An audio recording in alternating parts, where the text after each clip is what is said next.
வணக்கம் நண்பர்களே. ட்வெண்டி உலகக்கிண்ணத்தின் 50வது போட்டி இன்று மாலை 7 மணிக்கு கண்டி பள்ளிக்கலை மைதானத்தில் இடம்பெற போகிறது. இலங்கை அணி தன்னுடைய இறுதிப் போட்டியை ஆடுகிறது. சூப்பர் 8 அரையிறுதிச் சுற்றுக்கு வழியில்லாமல் வெளியேறிய முதல் அணியாக மாறிப்போடுது போட்டிகளில் நடத்துகின்ற 2 நாடுகளில் ஒன்றான இலங்கை என்று சந்திக்க போகிறது பாகிஸ்தானை. பாகிஸ்தானுக்கு அரையிறுதிக்கான வாய்ப்பு இப்போது இருக்கிறது, இன்னமும் உயிரோடு இருக்கிறது. ஆனால் மிகச் சிரமமான ஒரு வாய்ப்பு. நேற்று இங்கிலாந்து அணி இறுதியாக தனக்கு வாய்ப்பே இல்லாத போட்டி கொண்டே இறுதியாக ரெஹான் அகமது மற்றும் வில் ஜாக்ஸ் ஆகியோரின் துடுப்பாட்டத்தின் மூலமாக மாற்றிக்கொண்டதை அடுத்து பாகிஸ்தானுக்கு உயிர்ப்பு வந்திருக்கிறது. இன்னும் 64 ஓட்டங்களால் இந்த போட்டியில் அவர்கள் வெற்றி கிட்ட வேண்டும். இல்லாவிட்டால் இலங்கை அணி பெறுகின்ற இலக்கை 13.1 ஓவர்களுக்குள் அவர்கள் துரத்தி முடிக்க வேண்டும். இது கொஞ்சம் சிரமமானது. பாகிஸ்தான் இதுவரை காலமும் 2020 உலகக்கிண்ண போட்டிகளின் வரலாற்றில் 2007ஆம் ஆண்டிலிருந்து இந்த 19 ஆண்டுகளில் ஒரு தடவை தானும் இப்படி பெரிய வெற்றி ஒன்றை அவர்கள் முழுமையான அந்தஸ்து பெற்ற ஐசிசி அணிகளுக்கு எதிராக பெற்றதில்லை என்ற விடயத்தை இங்கே குறிப்பிட்டு காட்ட வேண்டியிருக்கிறது.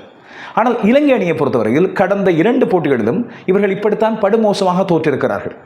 கடைசி 3 போட்டிகளிலும் இலங்கை அணி தோற்று போயிருக்கிறது. எனவே இலங்கைக்கு எதிராக இந்த வெற்றியை சாத்தியப்படுத்திக் கொள்ள முடியும் என்ற நம்பிக்கை பாகிஸ்தானுக்கு கொஞ்சமாவது இருக்கும் என்பது உண்மை.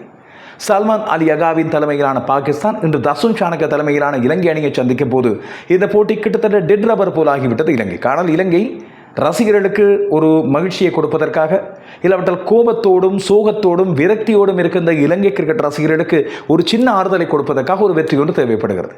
இந்த வெற்றி இலங்கையை பொறுத்தவரையில் பல வழிகளில் மிக முக்கியமான ஒன்று. ஆனால் இலங்கை அணியின் தோல்வி கூட இலங்கைக்கு நன்மை பயக்கும் என்ற விடயத்தை நாங்கள் ஓரளவு அறிவோம். நேற்றைய நாடு நேரலையில் கூட அதை பற்றி சொல்லியிருந்தேன். எனவே இவை பற்றி ஒரு சில முக்கியமான விடயங்களை பகிர்ந்து கொள்ள ஒரு குட்டி முன்னோட்டமாக இந்த காணொலி அமைய போகிறது, ஒரு சில விளக்கங்களோடு. இன்னொரு விடயத்தை சொல்ல வேண்டும். இலங்கை அணியின் பயிற்றுவிப்பாளராக கடந்த வருடங்களாக இருந்து வந்த சனத் ஜெயசூரிய தன்னுடைய இறுதிப் போட்டியை இன்றைய நாளில் பூர்த்தி செய்கிறார்.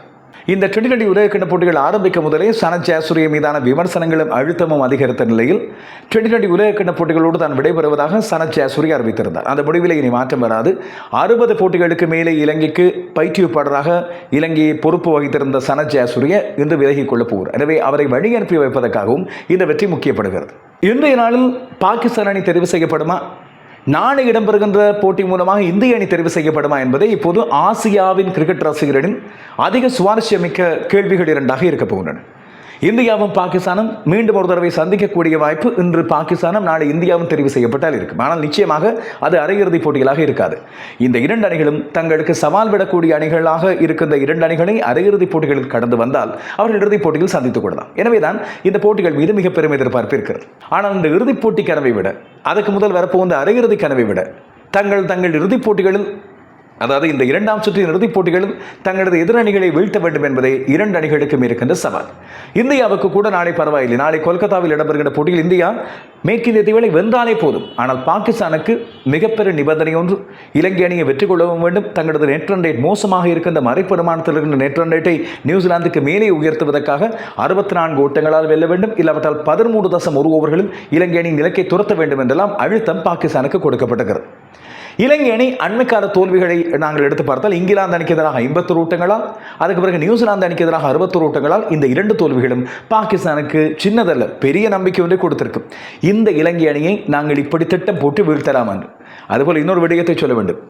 இன்று கண்டி பள்ளிக்கரையில் பயன்படுத்தப்பட உள்ள ஆடுகளும் இங்கிலாந்து பாகிஸ்தான் அணிகள் மோதிக்கொண்டு அதே ஆடுகளும், ஹரி புரூக் சதம் அடித்த அதே ஆடுகளும். எனவே ஹரி புரூக்கை போன்ற ஒருவர் பாகிஸ்தானிலோ இல்லாவிட்டால் இலங்கையிலோ இருந்தால்தான் இந்த போட்டி இன்னும் சுவாரஸ்யமாக ஓட்டங்கள் குவிக்கப்படுகின்ற ஒரு போட்டியாக அமையும் என்பது எதிர்பார்க்கப்படக்கூடிய ஒன்று. பாகிஸ்தானின் ஷாயிப் ஷராஃப் கான் அவர் வேறு உலகத்திலே ஆடிக்கொண்டிருக்கிறார். அவர் தான் அதிகப்படியான ஓட்டங்களை குவித்த ஒருவராக 283 ஓட்டங்களோடு 1ஆம் இடத்தில் இருக்கின்ற ஒருவர். இலங்கையின் பத்தும் நிசங்க ஒரு சதம் ஒன்றை குவித்திருந்தார் இதே பள்ளிக்கலை மைதானத்தில். ஆனால் அவரோடு சேர்ந்து இலங்கை அணிக்காக அதிகமான ஓட்டங்களை பெற்று வருகின்ற குசல் மெண்டிஸ் இன்றைய போட்டியில் இல்லை. அவருக்கு பதிலாக காமில் மெய்ஷாரா விக்கெட் காப்பாளராகவும் ஆரம்ப துடுப்பாட்டு வீரராக மீண்டும் அணிக்குள்ளே வருகிறார்.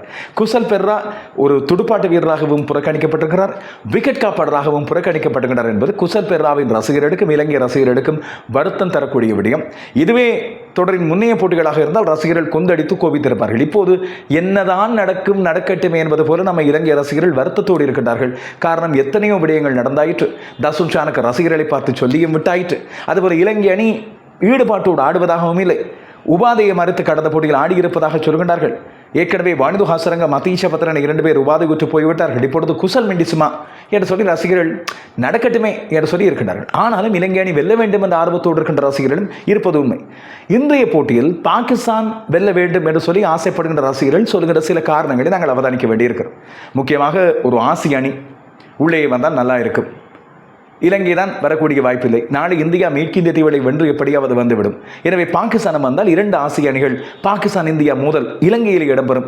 எனவே இலங்கையில் ஒரு அரையிறுதிப் போட்டி இடம்பெறக்கூடிய வாய்ப்பும் ஏன் இறுதிப் போட்டி இடம்பெறக்கூடிய வாய்ப்பும் பாகிஸ்தான் வந்தால் மட்டுமே இருக்கும் என்று சொல்லி ஒரு காரணம். இது பாகிஸ்தானின் ரசிகர்களாக இருப்பவர்கள் மட்டுமல்ல, பாகிஸ்தான் ரசிகர்களாக இல்லாதவர்கள் இலங்கையிலேயே ஒரு அரையிறுதிப் போட்டியை பார்க்க விரும்புவோருக்கும் இது ஆசை இருக்கும். இதுபோல பொருளாதார அடிப்படையில் இலங்கை முன்னேறுவதற்கு டாலர்கள் ஆயிரக்கணக்கில் கொட்டி வரும் பாகிஸ்தான் அணி இங்கே ஆடி அதை பார்ப்பதற்கு ரசிகர்கள் வந்தார். இதுபோல பாகிஸ்தானும் இந்தியாவும் போட்டி வந்தால் சொல்ல வேண்டிய தேவையே இல்லை. எனவே அதற்காக பாகிஸ்தான் வர வேண்டும் என்று எதிர்பார்க்கிறார்கள். இலங்கை வென்று என்னதான் ஆக போகிறது? ஏற்கனவே 3 போட்டிகள் தோற்றுவிட்டார்கள். எனவே இந்த போட்டியை தோற்றுவிட்டு போட்டுமே வரக்கூடிய அணி ஒன்றின் வாய்ப்பை எப்படி நாங்கள் பறிப்பது? பாகிஸ்தான் வருவதற்கு இலங்கை அணி தோற்றால் நல்லது என்றால் இலங்கை அணி இப்படி பெரிய ஓட்ட எண்ணிக்கையால் தோற்கட்டும் என்று சொல்லும் ரசிகர்களும் இருக்கின்றார்கள். ஆனால் இலங்கை அணி அவர்களுக்கு அர்த்தமே இல்லாமல் போயிருக்கின்ற போட்டியாக கருதப்படுகின்ற இந்த போட்டியை ஏன் வெல்ல வேண்டும் என்று சொல்லி ஒரு சில காரணங்களை நான் சொல்கிறேன். ஒன்று, இலங்கை இந்த சூப்பர் 8 இதுவரை எந்த ஒரு போட்டியிலும் வெல்லவில்லை. எனவே எந்த ஒரு வெற்றியும் இல்லாமல் விடைபெற்று போவது என்பது இப்போது எங்களுக்கு பார்க்கும்போது வெந்தால் என்ன தோற்றால் என்ன இருக்கும். ஆனால் ஒரு சில காலத்துக்கு பிறகு பார்க்கும்போது இந்த தரவுகள் சாதனை குறிப்புகளில் எந்த ஒரு வெற்றியும் இல்லாமல் சூப்பர் 8 இலங்கை அணி வெளியேறி இருக்கிறது என்று அவ பெயர் இருக்கு. இது மட்டுமல்லாமல் ஜிம்பாப்வேயிடம் தோற்றதிலிருந்து நாங்கள் 3 போட்டிகளை அடுக்கடுக்காக தோற்றுவிட்டோம். 4வது தொடர்ச்சியான தோல்வி உண்மையில் ரசிகர்களுக்கு மட்டுமல்ல வீரர்களுக்கு மன உடவே கொடுக்கும். இதுபோல சனத் ஜெயசூரிய இன்றைய நாளில் தன்னுடைய பயிற்றுவிப்பாளராக இறுதிப் போட்டியில் ஆடுகிறார், பயிற்றுவிப்பாளராக இருக்கிறார். இதுபோல சிறுவர்கள் தசுன் சாணக்க அணித்தலைவராகவும் வீரராகவும் அவர் ஆடுகின்ற இறுதிப் போட்டியாக இது இருக்கலாம். எனவே வெற்றியோடு இவர்கள் விடைபெற்று போகட்டுமே என்பது ஒரு முக்கியமான விடயம். இதே போல இலங்கை அணியின் தோல்வியானது நியூசிலாந்தின் வாய்ப்பை இல்லாமலாக்கும். எனவே நாங்கள் அதற்காக போட்டியை ஏனோ தானோ ஒன்று ஆடி விட்டுக் கொடுக்கக்கூடாது. ஓரளவு போராட்ட குணத்தோடு ஆடுவதுதான் உண்மையில் கிரிக்கெட்டின் ஐதீகங்களுக்கும் கிரிக்கெட்டுக்குள்ளே இருக்கின்ற அந்த தாற்பயங்களுக்கு மிக முக்கியமானது. எனவே போராட்ட குணத்தை வெளிப்படுத்தி இலங்கை ஆடத்தான் வேண்டும். நேற்று கூட இலங்கையின் சார்பாக ஊடக சந்திப்புக்கு வந்த சுழல் பந்து வீச்சு பயிற்றுவிப்பாளரான டாக்டர் ரெனி பெர்னாண்டஸ் ஒரு விடயத்தை சொல்லிவிட்டு போனார். இலங்கை என்னதான் இருந்தாலும் போராட்ட குணத்தை வெளிப்படுத்தி போராடும் என்று. பாகிஸ்தான் தங்களுக்கான அரையிறுதி வாய்ப்பை உறுதிப்படுத்திக் கொள்வதற்காக அவர்கள் ஆக்ரோஷமாக ஆடத்தான் வேண்டும். இதிலே பாகிஸ்தான் நாடு இந்த ஆக்ரோஷமாக ஆடுவதற்கும் மத்திய ஓவர்களில் 7 தொடக்கம் 16 ஓவர்களில் அவர்களால் வேகமாக ஊட்டங்களை பெற முடியாமல் இருக்கிறது. அவர்களது மத்திய வரிசை துடுப்பாட்டம் தடம்புகிறது. தனியே பாபர் அசாமின் மீது மட்டும் நாங்கள் குற்றம் சுமத்த முடியாது. மற்ற துடுப்பாடு வீரர்களும் கை கொடுக்கவில்லை. ஏன் அணித்தலைவர் சல்மான் அலியாகவும் சிறப்பான ஃபார்மிலே இல்லை. எனவே இன்று பாபர் அசாமின் இடத்தை மாற்றி அந்த இடத்துக்கு குவாஜா நஃபையை வேகமாக துடுப்படுத்தாட பாகிஸ்தான் அழைக்கலாம் என்று கருதப்படுகிறது. ஆடுகளத்தின் தன்மைக்கேற்ப சில விடைகளில் ஒரு இடதுகை வேக பந்து வீச்சாளராக ஷைன் ஷாஃப்ரிடி கடந்த போட்டியில் அவர் மிகச்சிறப்பாக பந்து வீசியிருந்தார். அப்படி இருந்தும் இங்கிலாந்து வென்றிருந்தது இதே ஆடுகளத்தில். எனவே அவர் ஆடுவார். அவரோடு சேர்த்து சல்மான் மிர்சாவை கொண்டு வராமல் இந்த தொடரில் இதுவரைக்கும் ஆடாமல் இருக்கிற நசீம் ஷாவை என்று பாகிஸ்தான் அணிக்குள் கொண்டு வரக்கூடும். இலங்கை அணியை பொறுத்தவரையில் ஒரு மாற்றம் கட்டாயமாக இடம்பெறும் என்பது உறுதிப்படுத்தப்பட்ட ஒன்று. உபாதையுற்ற குசல் மெண்டிஸ் இப்பொழுது வெளியே போயிருக்கு. அவருக்கு பதிலாக காமில் மிஷார விக்கெட் காக்கும் துடுப்பாட்டு வீரராக வருகிறார். துடுப்பாட்டு வீரராக அவர் பெரிய அளவில் இந்த தொடரில் சாதிக்கவே இல்லை. அதுவும் மிக முக்கியமான நியூசிலாந்து அணிக்கு எதிரான போட்டியில் சொதப்பு என்று சொதப்பி இருந்தார். இதேபோல மாமன் அத்தப்பதவினால் அண்மையில் ஊடக நிகழ்ச்சியொன்றிலே வேகப்பந்து வீச்சாளருக்கு துடுப்பாட முடியாத ஷரிக் அசலங்கவை 3ஆம் இலக்கத்தில் ஆட அனுப்பி சுழல் பந்து வீச்சாளருக்கு துடுப்படுத்த ஆடக்கூடிய அவரை வீணாக்கி விட்டீர்கள். வேகப்பந்து வீச்சாளர் நேர்த்தியாக கையாடக்கூடிய கவிந்து மெண்டிஸை 6ஆம் 7ஆம் இலக்கத்தில் வைத்து அநியாயமாக்குகின்றீர்கள் என்று சொல்லப்பட்டதைப் போல இந்த இலங்கை அணி அவர் தான் செய்ய போகிறதான கேள்வி இருக்கிறது. துஷான் ஹேமந்தவை அணியை விட்டு வெளியே அனுப்ப முடியாத சூழ்நிலை இருக்கிறது. காரணம் இலங்கையிலே வேறு யாரும் அணியிலே இல்லை போல தெரிகிறது. ஜனத் இலங்கைக்கு இரண்டாவது ஒரு வாய்ப்பு கிடைக்க என்பதைத்தான் நாங்கள் ஆதங்கத்தோடும் ஆர்வத்தோடும் பார்த்திருக்கிறோம்.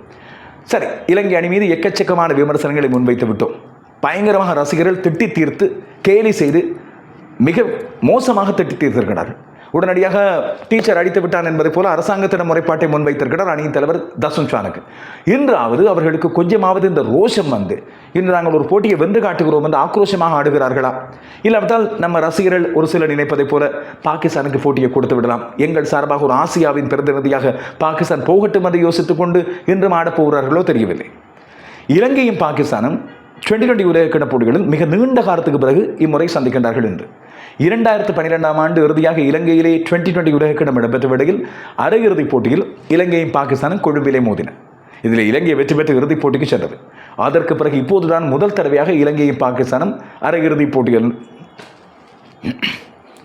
அதற்கு பிறகு இப்போது தான் முதல் தடவையாக இலங்கையும் பாகிஸ்தானும் 2020 உலகக்கிண்ண போட்டி ஒன்றில் சந்திக்கப் போகின்றன. ஆனால் அதற்கு முதல் 4 தடவைகள் தலா 2 வெற்றிகளை இலங்கையும் பாகிஸ்தானும் பெற்றுக்கொண்டன. அண்மை காலத்தில் பாகிஸ்தானும் இலங்கையும் பல தடவைகள் மோதி இருக்கின்றன. இலங்கைக்கு வந்து பாகிஸ்தான் அணி 2020 சர்வதேச தொடரில் வென்றுவிட்டு போனதும் எங்களுக்கு எல்லாம் தெரியும். எனவே இம்முறை மிகுந்த ஆர்வத்தோடு இடம்பெற வேண்டிய ஒரு போட்டி ரசிகர்களுக்கு மிகச் சலிப்பான ஒரு போட்டியாக, இலங்கை ரசிகர்களுக்கு ஒரு சலிப்பான போட்டியாக மாறிப்போயிருக்கிறது. என்ன, இந்த போட்டிக்கு இந்த நாளில் இருக்கின்ற மிகப்பெரும் முக்கியத்துவம், பாகிஸ்தான் அணி 64 ஓட்டங்களால் வெல்கிறதா, இல்லாவிட்டால் 13.1 ஓவர்கள் இந்த ஓட்ட இலக்கை துரத்தி அரையிறுதிக்கு செல்கிறதா என்பதுதான். இதன் காரணமாக இந்த போட்டிக்கு ஒரு தனியான மவுசு வந்திருக்கிறது. எனக்கு இந்த நாளில் இந்த போட்டிக்கு ஏற்கனவே டிக்கெட்டுகள் முடுக்க விற்று தீர்ந்திருக்கிறது என்று சொல்லப்பட்டிருக்கும் நிலையில் எவ்வளவு ரசிகர்கள் வருவார்கள், அவர்கள் எத்தனை பேர் இலங்கைக்கு ஆதரவாக இந்த நாளில் குரல் கொடுக்க போகிறார்கள், இலங்கை ரசிகர்களே, இல்லாவிட்டால் இந்த பாகிஸ்தான் ரசிகர்கள் தான் பெருமளவில் வந்து மைதானத்தை நிறைக்கப் போகின்றார்களா, அது இலங்கையில் உள்ள பாகிஸ்தான் ரசிகர்களாகவும் இருக்கலாம் என்ற ஆர்வம் ஒன்று இருக்கிறது. பொறுத்திருந்து இந்த போட்டியை பார்ப்போம். இன்று பாகிஸ்தான் அணி தலைவர் சல்மான் அலியாகாவுக்கு ஒரு முக்கியமான மைல்கல் போட்டி. அவர் தலைமை தாங்குகிற 50வது T20 சர்வதேச போட்டி. இதுவரை காலமும் பாகிஸ்தான் அணிக்கு பாபர் அசாம் தான் அதிகமான T20 சர்வதேச போட்டிகளில் தலைமை தாங்கி இருக்கிறார். 85 போட்டிகளில் தலைமை தாங்கி இருக்கிறார். இப்போது சல்மான் அலியாக அண்மை காலத்தில் பாகிஸ்தானுக்கு நம்பிக்கை ஏற்படுத்திய ஒரு தலைவர்.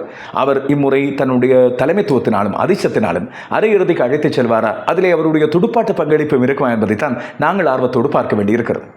இலங்கை அணியை பொறுத்தவரையில் இந்த தொடர் அவர்களுக்கு T20 உலகக்கிண்ண போட்டிகளுக்கான முற்றுப்புள்ளி.